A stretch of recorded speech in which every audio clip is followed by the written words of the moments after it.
Una vez más, vamos a Romanos capítulo 2. Pero esta vez vamos a leer únicamente los versículos 12 al 16. Pues todos los que han pecado sin la ley también perecerán. Y todos los que han pecado bajo la ley, por la ley serán juzgados. Porque no son los oidores de la ley los justos ante Dios, sino los que cumplen la ley, literalmente los hacedores de la ley, esos serán justificados. Porque cuando los gentiles que no tienen ley cumplen por instinto o por naturaleza los dictados de la ley, ellos, no teniendo la ley, son una ley para sí mismos, ya que muestran la obra de la ley escrita en sus corazones, su conciencia dando testimonio y sus pensamientos acusándolos unas veces y otras defendiéndolos, en el día en que, según mi evangelio, Dios juzgará los secretos de los hombres mediante Cristo Jesús.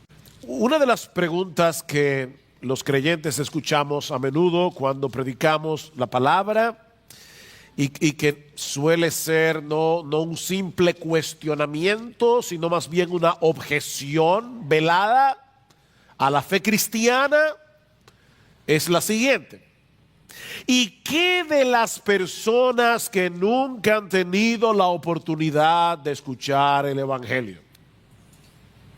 Lo han oído, ¿verdad? Eso es como ¿de dónde salió la esposa de Caín? Esa es otra famosa.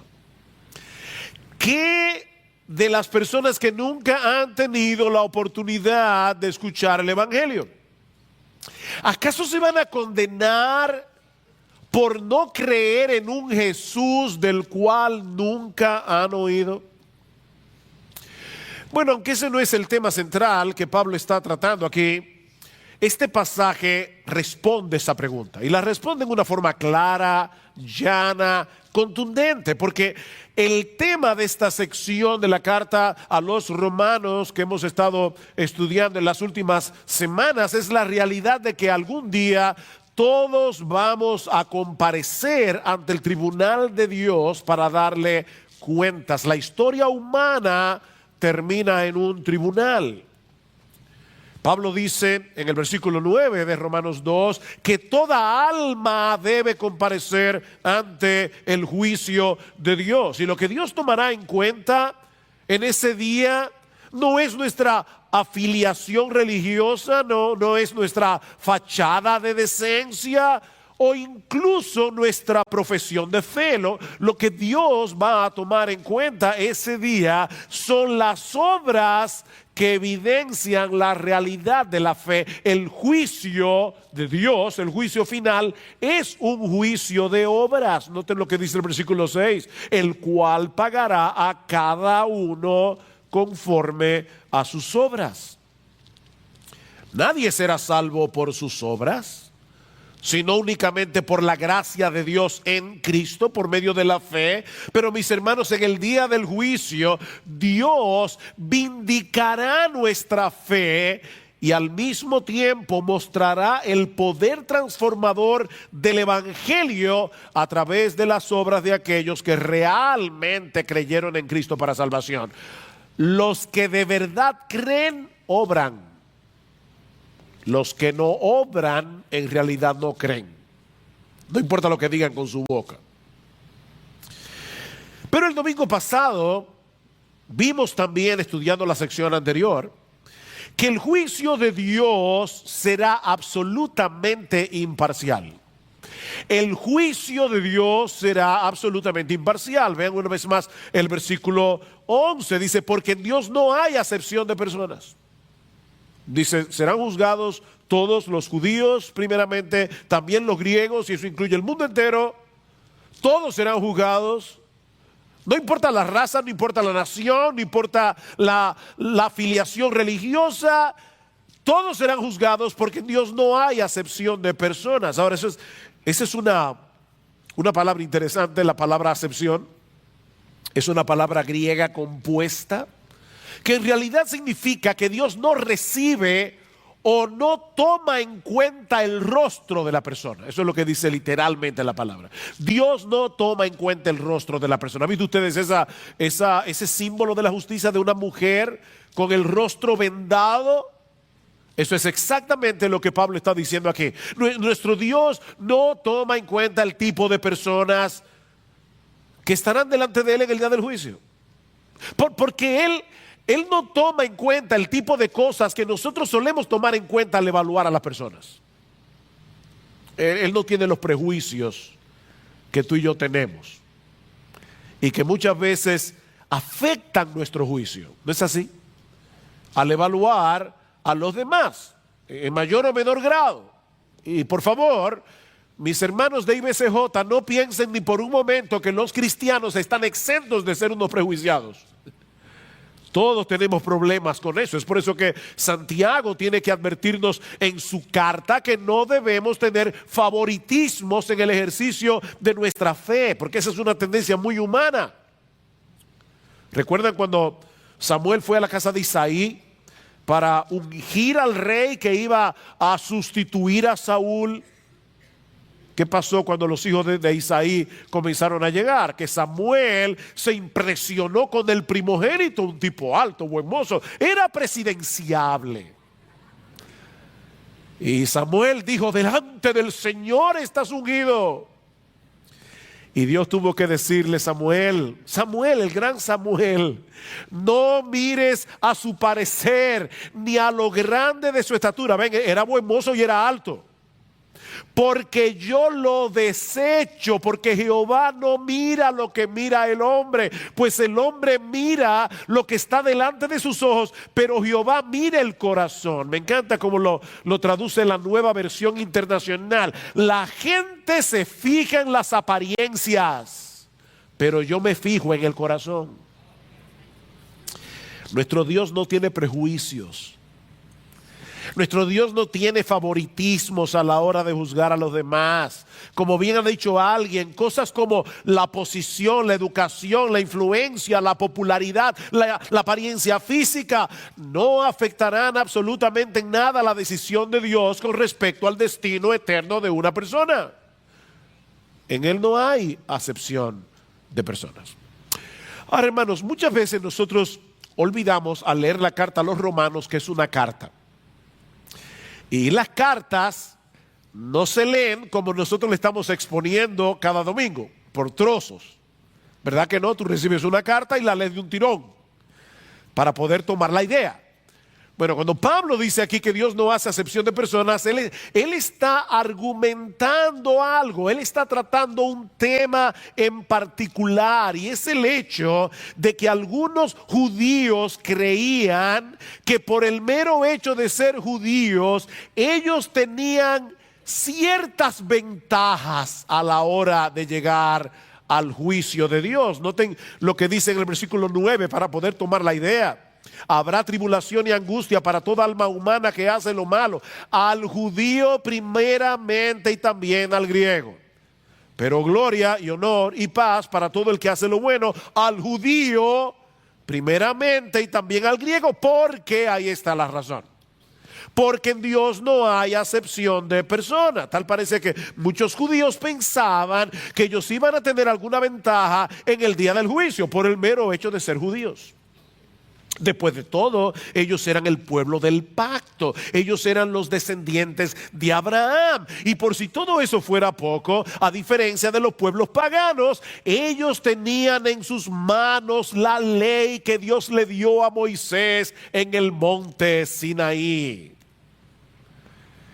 Nosotros somos el pueblo del libro, nosotros somos el pueblo de la ley. Bueno, aquí viene la primera enseñanza del apóstol Pablo en nuestro pasaje. Pablo nos muestra aquí que los judíos no van a tener ninguna ventaja en el tribunal de Dios, porque todos los hombres serán juzgados conforme a la luz que recibieron. Todos los hombres serán juzgados conforme a la luz que recibieron. Noten el versículo 12. Pues todos los que han pecado sin la ley sin la ley se salvarán. No, no, no. También perecerán. Y todos los que han pecado bajo la ley, por la ley serán juzgados. Y por el contexto es juzgados para condenación. Porque no son los oidores de la ley los justos ante Dios, sino los que cumplen la ley. La Reina Valera del 60 dice: los hacedores de la ley, es una traducción más literal. Los hacedores de la ley, esos serán justificados. Obviamente, cuando Pablo habla aquí de la ley, se refiere a la ley que Dios le dio al pueblo de Israel a través de Moisés en el monte Sinaí. Los judíos tenían acceso a esa ley. Ellos escuchaban cada sábado en la sinagoga la ley de Dios. De hecho, los niños tenían que memorizar extensos pasajes del Pentateuco desde niños. Pero Pablo nos muestra en este pasaje que el mero hecho de tener acceso a la ley no les servirá de nada en el día del juicio. Ellos no tienen ventaja. ¿Saben por qué? Porque no son los oidores de la ley los que van a ser justificados delante de Dios, sino los hacedores de la ley. ¿Ven el contraste? Hay un individuo aquí que es un mero oidor. Y hay otro aquí que es un hacedor. Es un contraste.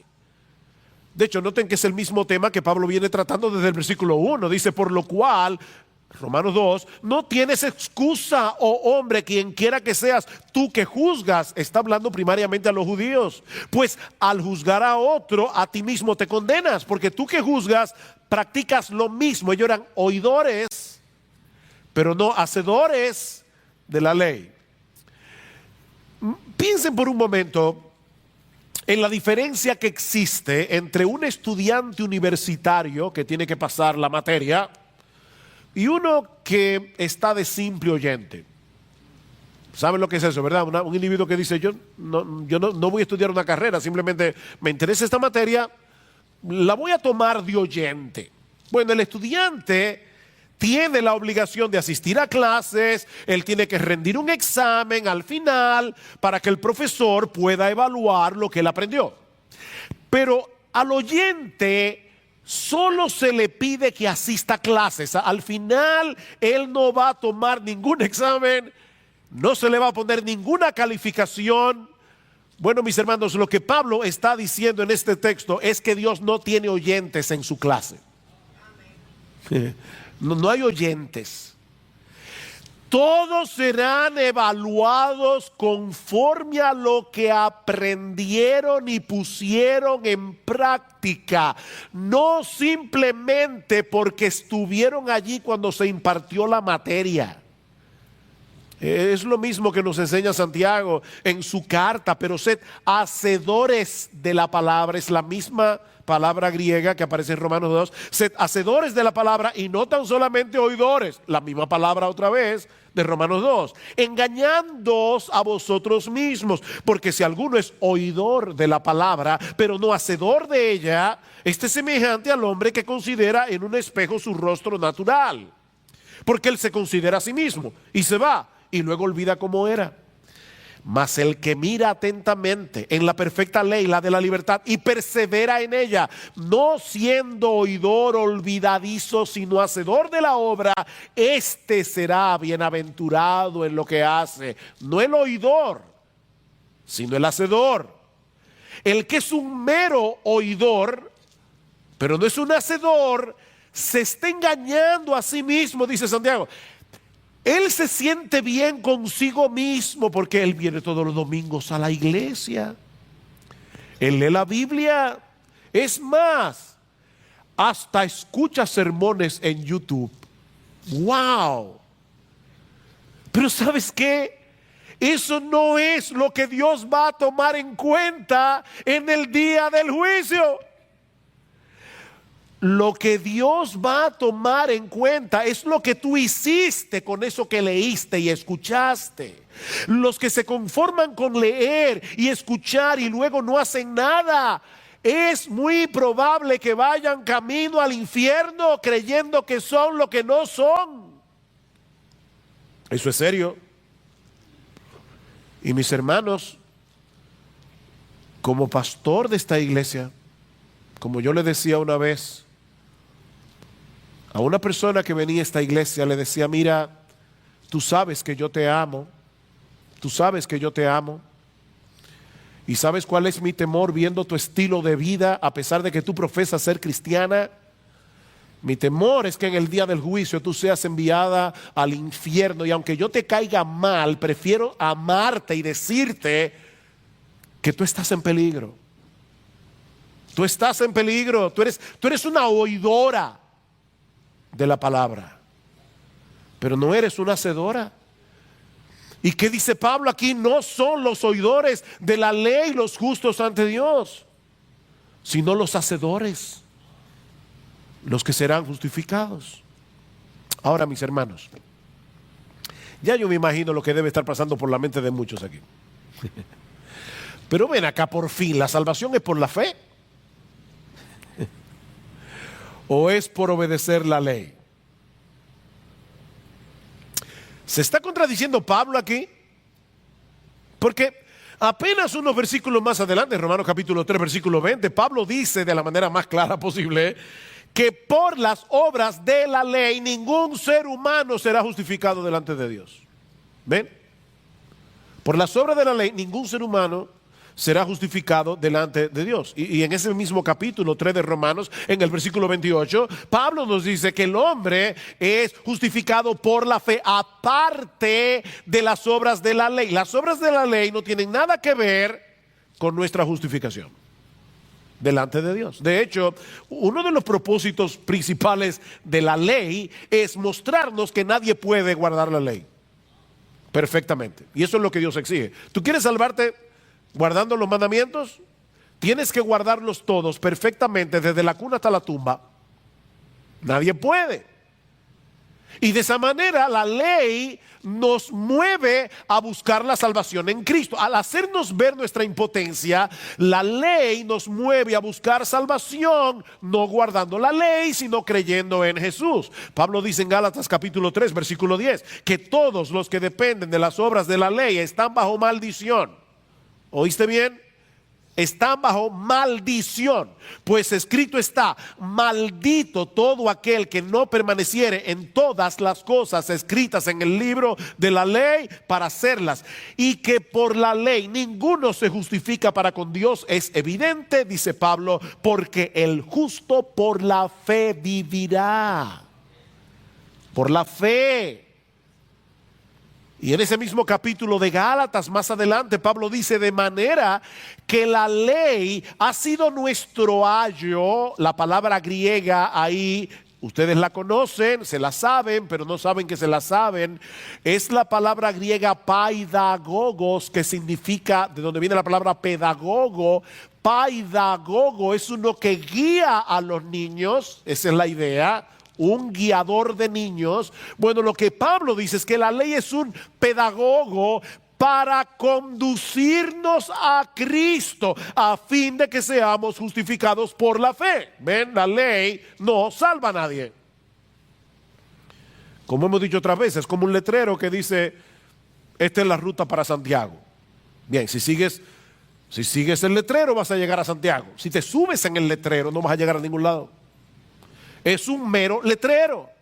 Dios nos mueve a buscar salvación en Cristo al hacernos ver nuestra imposibilidad de guardar la ley. Entonces, ¿qué es lo que Pablo quiere decir en Romanos capítulo 2, versículo 13?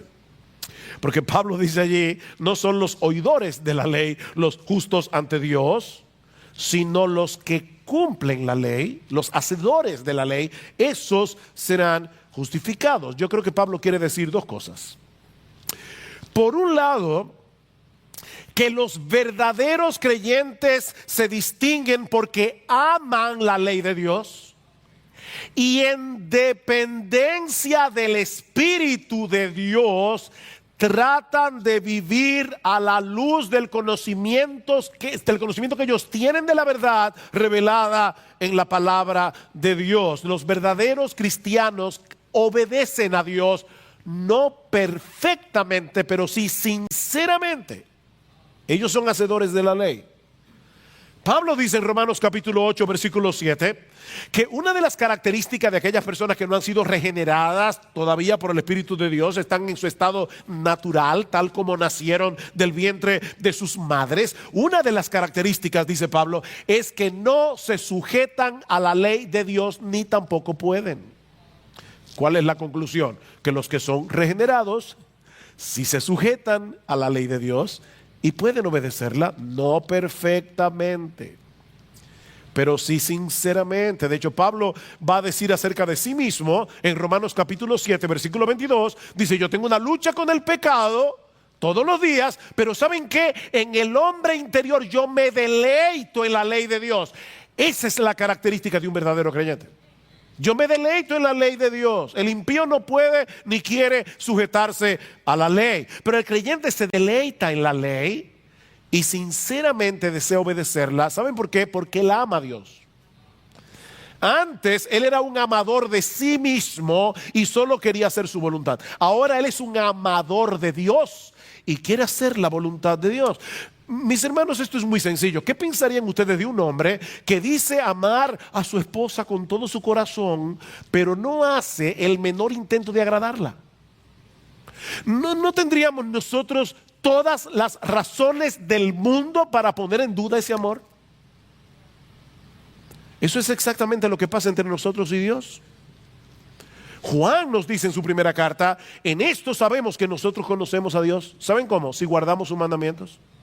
El que dice yo le conozco y no guarda sus mandamientos, el tal es un mentiroso y la verdad no está en él.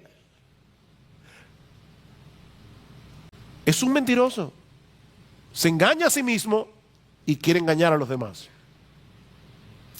Déjeme ponerlo esto de la manera más simple posible. Mira, si para ti decir una mentira es la cosa más normal del mundo para salir de un apuro y ni te molesta la conciencia, tú eres un mero oidor de la ley. Tú estás en peligro. Tú eres un oidor. Tú no eres un hacedor. Si tú sabes que una cosa está mal, lo sabes porque vienes a la iglesia, escuchas la palabra y te da lo mismo obedecer que no obedecer, tú no amas a Dios. Tú no amas a Dios. Así que los creyentes son hacedores de la ley. Pero no solamente eso, los creyentes también se distinguen en el hecho de que tienen que estarse volviendo continuamente a ampararse en la gracia de Dios en Cristo cada vez que tropiezan en su vida cristiana, porque van a tropezar. Porque es que nadie es perfecto. Por eso es que la vida cristiana es una vida de arrepentimiento y fe. No fue que tú te arrepentiste hace 25 años, es que tú has vivido arrepintiéndote y volviéndote al Señor. En esa misma carta, Juan nos dice que si alguno peca, él está presuponiendo que los cristianos pecan. Si alguno peca, abogado tenemos para con el Padre, a Jesucristo el justo. Y unos versículos antes dice: si confesamos nuestros pecados, Él es fiel y justo para perdonar nuestros pecados y limpiarnos de toda maldad. De manera que no son los meros oidores de la ley los que se van a salvar en el juicio. Son los que evidencian la realidad de su fe a través de su obediencia. Los verdaderos creyentes no son meros oidores, son hacedores. Nadie se salva por la ley sino por la fe. Pero aquel que es salvo por la fe toma en serio la santidad. La toma en serio. Porque saben que la santidad, la obediencia a Dios es una de las evidencias, una de las tantas, de que en verdad hemos creído.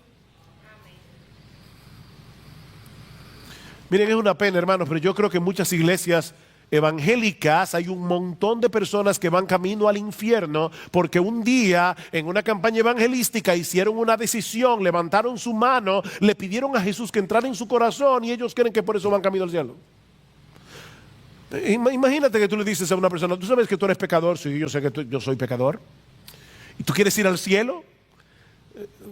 ¿Han encontrado alguna vez una persona que te diga, no, yo quiero ir al infierno? Claro que todo el mundo quiere ir al cielo. Bueno, ora conmigo. Señor Jesús, ven, perdona mis pecados, entra a mi corazón. Señor Jesús, ven a mi corazón. Ya tienes el sello, vas camino al cielo. Y que de su vida. Es por eso que cada vez que yo oigo a una persona que dice, yo me convertí el 24 de agosto. ¿Y cómo tú sabes eso? ¿Tú hiciste profesión de fe ese día? Pero lo cierto es que nosotros no tenemos seguridad de cuándo fuimos regenerados por el Espíritu de Dios. Ahora, la evidencia de que fuimos regenerados es que nosotros guardamos los mandamientos y nos arrepentimos cuando pecamos. Es tan sencillo como eso. Déjeme decir una cosa, yo no tengo la menor idea de cuándo yo me convertí. Pero ¿saben qué? Eso no tiene la menor importancia. No tiene la menor importancia. Si un individuo como Jason Bourne sufre de amnesia, no sabe ni quién es, y por lo tanto no puede ir al registro civil a buscar su fecha de nacimiento, que él no sabe quién es, tampoco puede ir a su padre porque tampoco sabe quiénes son. ¿Qué problema, eh? Ahora, ¿saben una cosa? Que Jason Bourne sabe que está vivo, y eso es lo importante.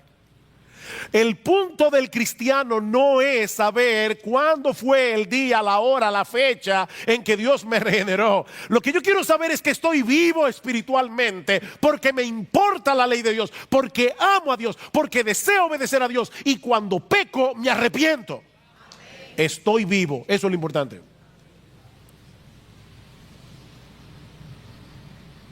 Oigan esto que dice Pedro en su primera carta, y esto es serio. Esto es serio.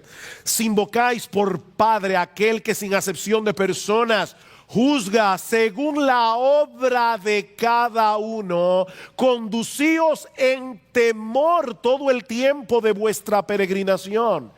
Y ese temor allí no es un temor que nos espanta y nos da miedo de Dios, es una reverencia hacia Dios que es perfectamente compatible con el amor a Dios y el deseo de estar cerca de Él. Es un extraño temor, pero dice conducíos en temor, sabiendo que fuisteis rescatados de vuestra vana manera de vivir, la cual recibisteis de vuestros padres. Ustedes fueron rescatados de esa vana manera de vivir, no con cosas corruptibles como oro o plata, sino con la sangre preciosa de Cristo, como de un cordero sin mancha y sin contaminación, ya destinado desde antes de la fundación del mundo, pero manifestado en los postreros tiempos por amor de vosotros, y mediante el cual creéis en Dios, quien le resucitó de los muertos y le ha dado gloria. ¿Saben para qué? Para que vuestra fe y esperanza sean en Dios. Nuestra fe y esperanza no está puesta en nuestras obras. Están puestas en Dios. Y en esa preciosa sangre que fue derramada en la cruz. Pero en vez de pensar que como mi salvación no depende de mí sino de Cristo, ahora yo puedo vivir como me dé la gana, en vez de pensar eso, los creyentes experimentan un temor reverente hacia Dios que no lo aleja de Él, sino que lo atrae hacia Él y que lo mueve a luchar contra el pecado y a vivir en santidad. Eso es lo que evidenciará la realidad de tu fe en el día del juicio. Y ahora yo te pregunto, ¿tú eres salvo? Miembro de IBCJ, ¿tú eres salvo? Mis hermanos, esto es serio. Esto es serio. Aquí estamos hablando de la vida y de la muerte. Que no es tu profesión de fe, que no es tu membresía lo que va a evidenciar tu fe en el día del juicio. Es tu amor a Dios. un amor que se traduce en obediencia y en una vida de arrepentimiento. Te duele el pecado.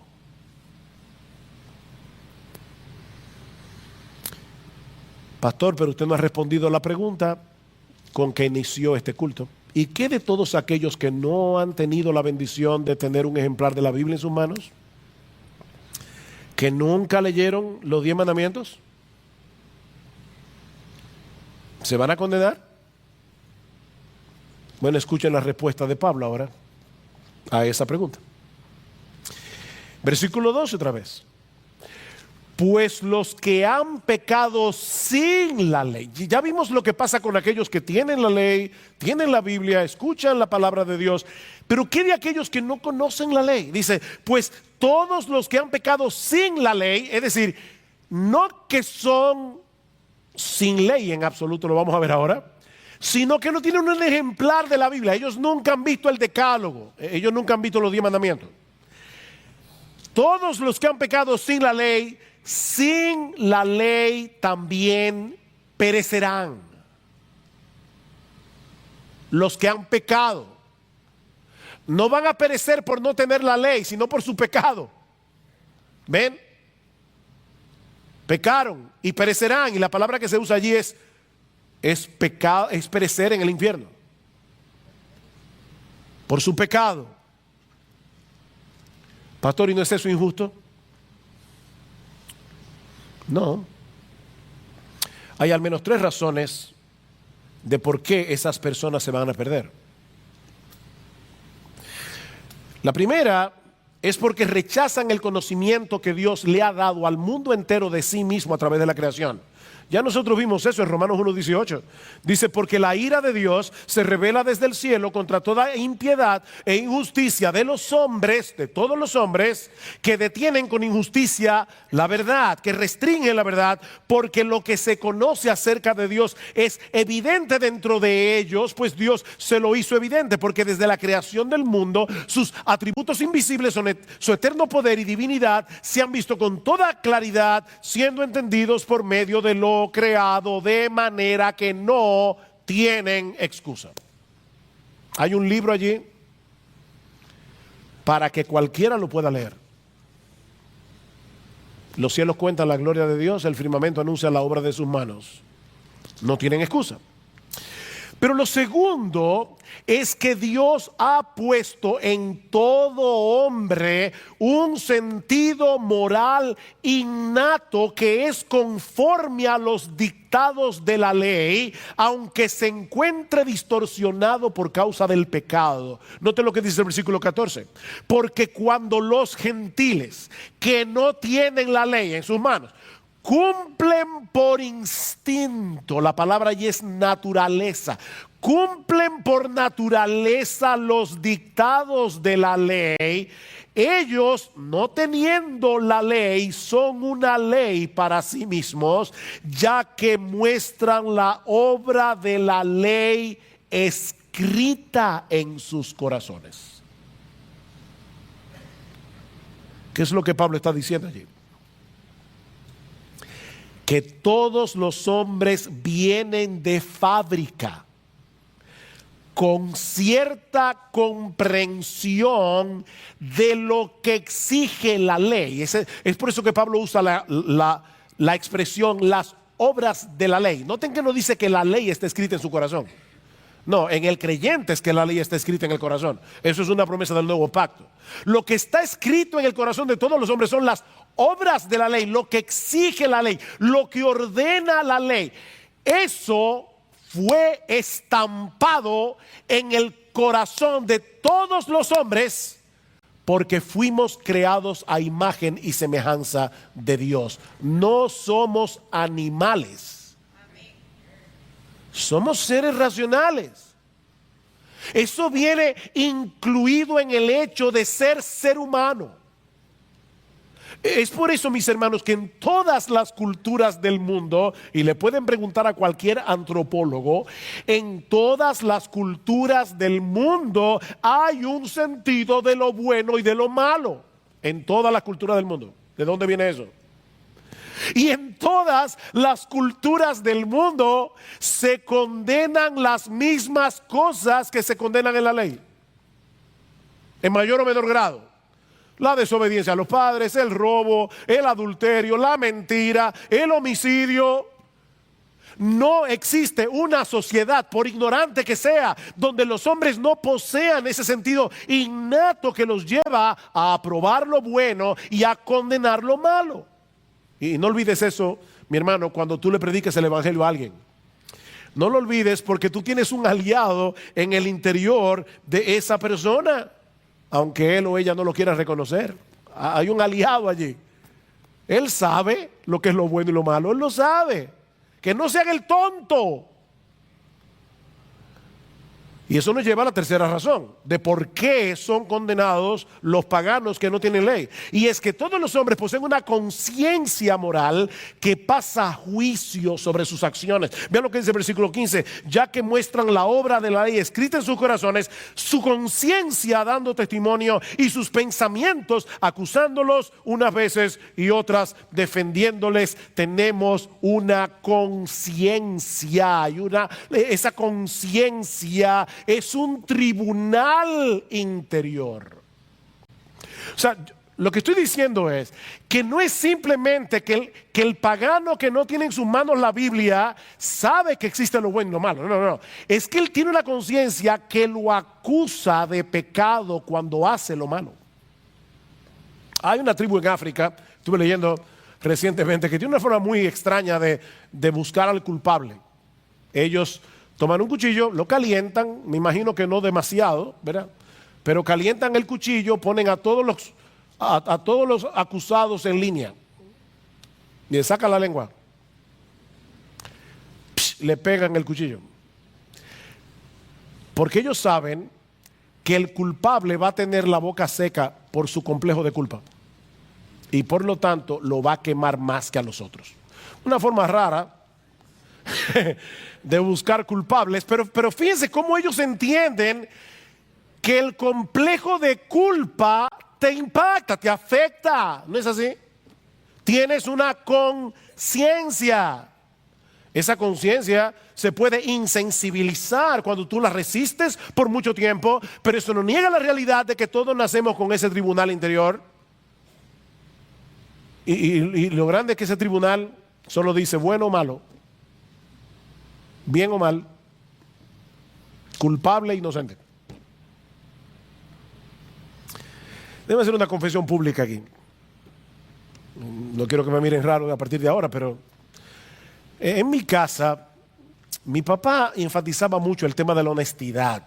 Mucho. Mi papá era una persona no cristiana, pero siempre nos dio un ejemplo increíble de lo que era honestidad. Yo vi cosas en mi padre, aún antes de convertirse, que todavía me sorprenden. Y por eso para nosotros el robo era algo muy malo. Pero un día, yo robé algo. Yo fui a una librería. Yo tenía como 15 años. Me encantaba Pablo Neruda. Fui a una librería, vi un librito chiquitito así, de poemas de Pablo Neruda, y costaba 5 pesos en ese tiempo. Eso era mucho. ¿Saben lo que yo pensé? Wow, pero esto es un robo. Y como ladrón que roba ladrón, tiene 100 años de perdón. Yo agarré el libro, lo metí en mi pañuelo y me lo metí en el bolsillo y salí de la tienda. ¿Saben lo que me pasó? Esa fue la única vez en mi vida que yo recuerde haber tomado algo que no era mío. ¿Saben lo que pasó? Yo salí, fue en Plaza Naco, había una librería en Plaza Naco, adentro, no afuera, porque luego había otra librería afuera, pero yo recuerdo saliendo de Plaza Naco, yo estaba completamente seguro que todo el que me pasaba por al lado sabía lo que yo había hecho. ¿Y saben qué pasó con el libro? Lo tuve que regalar, no me pude quedar con él. Sentido de culpa. Sentido de culpa. Hermanos, los paganos no se van a perder por no creer en Cristo. No. Cristo vino a salvar. no es por no creer en Cristo que se van a perder, es porque a pesar del conocimiento innato que tienen de la ley, aún así la violan. Los que pecan sin la ley, ¿ven el problema? Es por su pecado que se van a condenar. Esa es la acusación que hace Pablo contra el mundo pagano al final del capítulo 1. Vean el versículo 28, Romanos 1:28. Y como ellos no tuvieron a bien reconocer a Dios, Dios los entregó a una mente depravada para que hicieran las cosas que no convienen, estando llenos de toda injusticia, maldad, avaricia, malicia, colmados de envidia, homicidios, pleitos, engaños, malignidad. Son chismosos, detractores, aborrecedores de Dios, insolentes, soberbios, jactanciosos, inventores de lo malo, desobedientes a los padres, sin entendimientos, indignos de confianza, sin amor, despiadados. Y ahora oigan, los cuales, está hablando de paganos aquí que no tienen una Biblia en sus manos, no lo olviden, los cuales, aunque conocen el decreto de Dios, que los que practican tales cosas son dignos de muerte, no solo las hacen, sino que también dan su aprobación a los que las practican.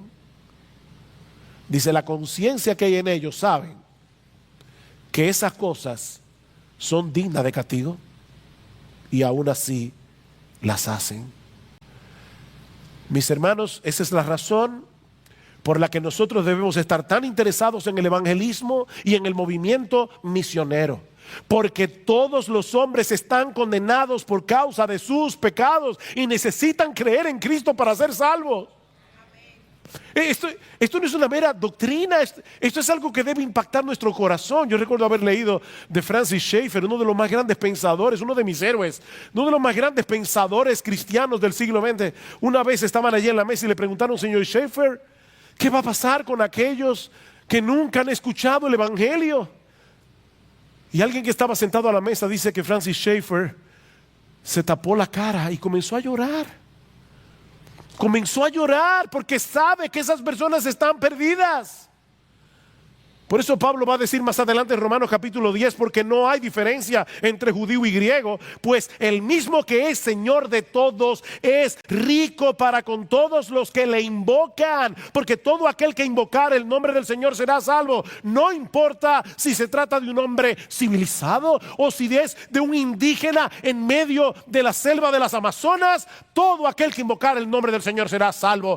Y ¿saben lo más glorioso de eso? Que nuestro Dios, desde antes de la fundación del mundo, eligió personas de todo tribu, pueblo, lengua y nación. Y es increíble las cosas que Dios hace para que sus elegidos escuchen el evangelio y sean salvos. No importa dónde estén. Ayer estaba leyendo una historia que me impresionó. John MacArthur conoció a un hombre, y él contó su historia personalmente, que creció en una de las tribus más primitivas del África. Y este hombre le contaba a MacArthur que desde pequeño él era un niño incorregible que tenía que ser castigado con mucha severidad. Y así creció, viviendo en su pecado al punto de que se convirtió en un individuo sumamente cruel. Pero él se sentía culpable por las cosas que hacía. Él sabía que algo estaba mal en él, pero él no sabía qué hacer para cambiar su estilo de vida. Y él dice que a veces él se iba a la selva y golpeaba su cabeza contra un árbol, gritando: ¿qué es lo que me pasa? ¿Por qué hago cosas tan malas? Y la volvía a hacer. Incluso contempló la posibilidad de suicidarse. Es una larga historia, yo no puedo contar ahora en todos sus detalles, pero un día, este hombre escuchó hablar de un grupo de personas que se reunían en la costa los domingos a cantar himnos de un Dios que según ellos había creado los cielos y la tierra y al cual ellos llamaban Padre. Y dice que eso fue tan impactante para él que a partir de ese momento, dice, nunca en mi vida había escuchado a nadie orar. Yo comencé a orarle a ese Dios y comencé a pedirle que me ayudara y que yo estaba esperando que alguien viniera a hablarme de él. dice, unos meses más tarde fue a visitar a un primo suyo que vivía en la aldea. Él se había ido de la aldea en la que había crecido, fue a visitar a su primo y para su sorpresa, a esa aldea habían llegado misioneros, había un grupo de cristianos que se reunían los domingos a adorar a Dios y a predicar su palabra. Y dice él, ahora voy a citar sus propias palabras, yo no podía esperar ya que llegara el domingo. Esa mañana me senté en la parte de atrás, escuché a un hombre hablar acerca de Dios por primera vez en mi vida. Descubrí que era mucho más maravilloso de lo que yo había imaginado. El predicador dijo que Dios amó al mundo tanto que envió a su único hijo llamado Jesús para lavarme de mis pecados. Y yo me pregunté si él sabía lo terrible que yo era. Me pregunté si él conocía las cosas horribles que yo había hecho en mi aldea. Pero el predicador dijo que sin importar qué hubiera hecho, Dios estaba dispuesto a perdonarme y dejar limpio mi corazón. Y yo sabía que todo eso era la pura verdad. ¡Wow! Así se convirtió ese hombre en una tribu del África. El Espíritu de Dios inquietó su corazón, lo movió a desesperarse de su maldad. Pero también buscó la manera de que escuchara el Evangelio, porque nadie se va a salvar sin el Evangelio. Por eso dice Pablo en ese mismo texto de Romanos, ¿cómo pues invocarán a aquel en el cual no han creído? ¿Y cómo creerán en aquel de quien no han oído? ¿Y cómo irán sin haber quien les predique? ¿Y cómo predicarán si no fueren enviados? Como está escrito, cuán hermosos son los pies de los que anuncian la paz, de los que anuncian buenas nuevas. Así que la fe es por el oír, y el oír por la palabra de Dios. Oh, mis hermanos, ¿cómo debemos estar interesados en predicar el Evangelio? Predique el Evangelio, predique el Evangelio. ¿Cómo debemos estar interesados en las misiones? ¿Cómo debemos orar a Dios que levante hombres y mujeres de esta iglesia para que vayan a predicar el Evangelio a lugares donde nunca nadie ha oído? Porque probablemente hay elegidos de Dios allí, igual que ese muchacho. De manera que todos serán juzgados conforme a la luz que han recibido. Y precisamente por eso no todos recibirán en el infierno el mismo grado de condenación.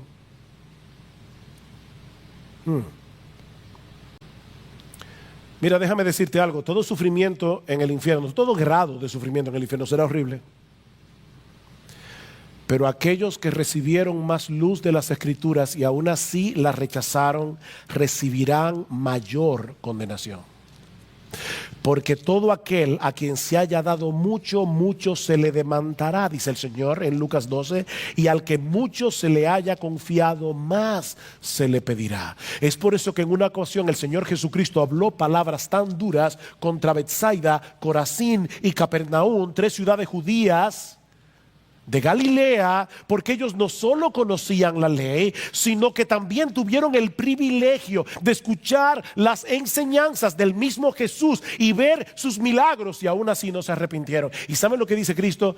Por tanto, os digo que en el día del juicio será más tolerable, ¿ven?, el castigo para Tiro y para Sidón y aún para Sodoma que para vosotras. Jóvenes que están aquí, niños que están aquí, déjenme decirles esto con toda la seriedad con que yo puedo decírselo y con todo el amor con que yo puedo decírselos. En el día del juicio, los idólatras y los sodomitas recibirán un castigo más tolerable que aquellos que, como tú, crecieron en una iglesia escuchando la palabra domingo tras domingo, escucharon hablar acerca de Jesús y aún así los rechazaron. El castigo para los homosexuales en el día del juicio será más tolerable.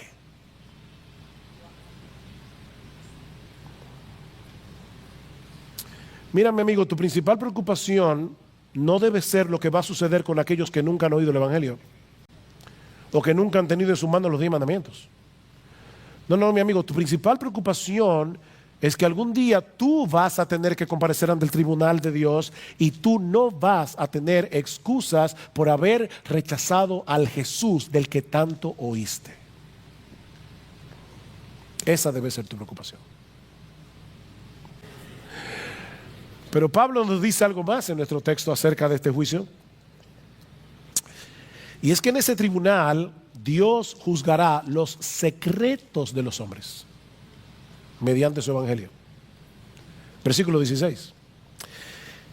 En el día en que, según mi evangelio, Dios juzgará los secretos de los hombres mediante Cristo Jesús.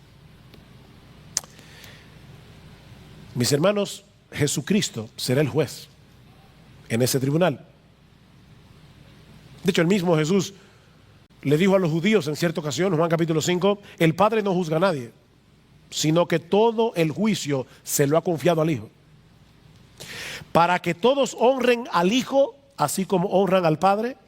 El que no honra al Hijo, no honra al Padre que le envió. El que no cree en Jesucristo será condenado. Es la misma enseñanza de Mateo 25. Hablando acerca del juicio final, dice el Señor, el Hijo del Hombre, cuando el Hijo del Hombre venga en su gloria y todos los ángeles con él, entonces se sentará en el trono de su gloria y serán reunidas delante de él todas las naciones. Jesucristo es el juez ante el cual comparecerán todas las naciones en aquel día, y no habrá que llamar testigos que testifiquen a favor o en contra en ese tribunal, porque Él lo sabe todo. Amén. Él es omnisciente. Él conoce todo lo que hacemos y por qué lo hacemos. Nada quedará oculto en aquel día. Cristo juzgará los secretos de los hombres. Es por eso que David le aconsejaba a su hijo Salomón que le sirviera al Señor de todo corazón y con ánimo dispuesto, porque el Señor escudriña todos los corazones y entiende todo intento de los pensamientos. Todas las cosas están desnudas y abiertas a los ojos de aquel a quien tenemos que dar cuenta. El Señor lo sabe todo. Nadie podrá presentar en aquel día ninguna coartada que le permite evadir el castigo que merece. No. Los secretos de los hombres serán juzgados en aquel día. Ahora, ¿saben qué, mis amados hermanos? Eso debe ser aterrador para los incrédulos, pero debe ser muy esperanzador para los creyentes. ¿Cómo así, pastor? Sí, mis hermanos, esto es muy esperanzador por dos razones, por lo menos. La primera es que el juez de ese tribunal es nuestro Salvador. El juez es nuestro Salvador. Qué esperanzador saber que nos presentaremos delante de un juez que en su primera venida asumió la postura de un siervo para morir en una cruz por nuestros pecados, y ahora mismo está abogando por nosotros en la presencia de Dios. Él es juez y abogado al mismo tiempo. Qué bueno. Pero no solo eso. Aquí viene la mejor parte. Como Él transforma a todos los que Él salva por medio de la fe, y los justifica y los santifica y los capacita para hacer buenas obras y para obedecer sus mandamientos, en el día del juicio Él mismo se encargará de recompensar a los suyos por todo aquello que hicieron para su gloria. Él se va a encargar. Así que cuando habla de los secretos de los hombres, esto es una moneda de doble cara. Los secretos de los impíos, pecados secretos, pero lo que tú hiciste en secreto para la gloria de Dios que nadie vio, también saldrá a relucir. Por eso es que Pablo dice, sorprendente esta declaración, así que no juzguéis nada antes de tiempo hasta que venga el Señor, el cual aclarará también lo oculto de las tinieblas y manifestará las intenciones de los corazones. ¿Y qué va a pasar? Y entonces cada uno recibirá su alabanza de Dios. ¿Ven? Los secretos de los hombres. Cuando vayamos delante del tribunal de Dios, los que fueron de verdad justificados, los que tienen obras que evidencian la fe, allí estará nuestro abogado diciendo, por sus pecados yo pagué. Mira mis manos, mira mis pies, mira mi costado. Por sus pecados yo pagué. Pero ahora llegó el momento de la recompensa. Y yo quiero coronar a todos aquellos que vivieron para mi gloria y que hicieron un montón de cosas que nadie vio. También esos secretos serán revelados, porque el juez será nuestro abogado. Ahora, nos queda una enseñanza más, y esta la veremos mucho más brevemente. Y es que la realidad del juicio final es un aspecto esencial del Evangelio, hermanos. Del Evangelio. ¿Notaron esa palabrita de Pablo? En el día en que, según mi Evangelio, uy, eso es importante. El día en que, según mi Evangelio, el juicio de Dios es una parte esencial del Evangelio. En que, según mi Evangelio, Dios juzgará los secretos. Pablo no dice el día en que, según la ley. No, no, no. El día en que, según mi Evangelio, Dios juzgará. Porque ese juicio es una parte esencial del Evangelio. Mis hermanos, si no hubiera un juicio final, cuando termine la historia, no habría razón alguna para que hubiera Evangelio. Esto es parte esencial del Evangelio. Sin la realidad del juicio final, la muerte de Cristo en la cruz no tendría ningún sentido. No habría gloria en esa cruz, sino una profunda tragedia, porque tendríamos que llegar a la conclusión de que esa muerte fue completamente innecesaria. Amén. Si no hay juicio. ¿Tú quieres saber qué tan serio es el infierno en la mente de Dios? Mira a Cristo en la cruz del Calvario. Cristo vino a morir porque esto es serio. El Hijo de Dios se hizo hombre y luego se humilló hasta lo sumo, muriendo en esa cruz porque no había otra manera de satisfacer la justicia de Dios. Solo Dios podía salvarnos de la ira de Dios, llevando esa ira en nuestro lugar en la cruz del Calvario. Y es sobre la base de esa obra de redención que hoy se nos ofrece en el Evangelio, perdón y vida eterna por medio de la fe. Nadie será salvo mientras trate de ganarse la salvación haciendo buenas obras.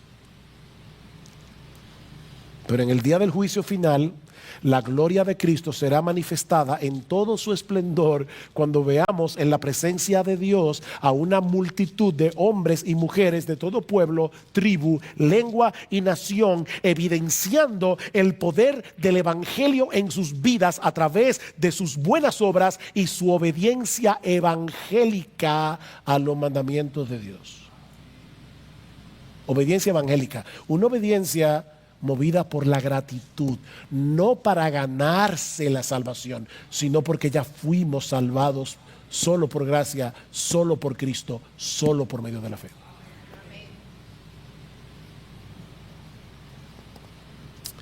Mi amigo, ¿de qué lado estarás tú en aquel día?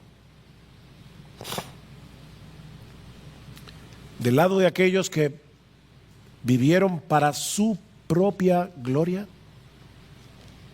haciendo su propia voluntad, despreciando y teniendo en poco la ley de Dios, la palabra de Dios? ¿Eres tú de aquellos que vienen a la iglesia y el pastor predica? Eso dice el pastor. Se habla de la mundanalidad, te entra por un oído, sale por el otro, sigue viviendo como un mundano. Se habla de la modestia en el vestir, te entra por un oído, te sale por el otro y sigues vistiendo inmodestamente porque no te importa. ¿De qué lado estás tú? No te estoy preguntando si eres miembro de esta iglesia. La pregunta es, ¿de qué lado estás tú? O del lado de aquellos que levantaron a tiempo una bandera blanca de rendición para deleitarse en servir, amar y obedecer a ese Rey lleno de gracia y de bondad, que voluntariamente se hizo hombre para vivir nuestra vida y morir nuestra muerte. ¿De qué lado estás tú? Oh, ven a Cristo, mi amigo, y refúgiate en su gracia, porque en Él hay perdón y vida eterna para todo aquel que cree.